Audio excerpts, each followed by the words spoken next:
8月30日就会开学嘞。本单做了在校禁忌人变中心嘅故乡人启山国中，学校已经恢复正常嘅运作嘞。也才进步因期盼嘅新生嘅训练，来为同学来休息么？汉个本单按照无推向在面嘅偏动人内部农工，你下在面也全部搬出去嘞。高峰系表示讲为早上来开学。 8日在開學咧，同在校本來配合政府做經濟應變中心嘅啟山國中，教務已經恢復正常。開學前嘅新生訓練嘛照常進行。校方講，呢學期全校總有1500個學生，其中包括400萬個新生，差唔多總下有來報到。我們啟山國中到目前我所知道的只有一個國中1年級的新生。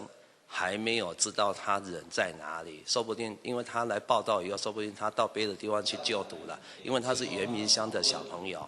那我們本地岐山鎮都沒有。校方強調，學校在校期間損害無態，包冇安置災民。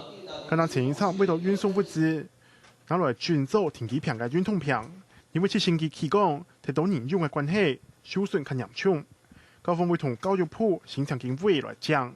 本學生恢復正常嘅讀書環境，因為直升機的起降，因為人員的進進出出，因為大卡車的壓過，所以變成整個操場呢坑坑洞洞的。那現在是草皮長出來看不到，如果說草皮沒有了，會發現有坑洞，我們會想辦法來填。另外，套平中間嘅內部農工，本來安置套呢片嘅舞台向災民，已經綜合搬走，到8月30日今日會正常開學。校方講。 災民離開安置所嘅時節，馬同救災物資綜合帶走，冇影響到開學嘅準備場地。教節馬恢復正常。客家新聞整份記潘成旺，高雄屏東綜合報道。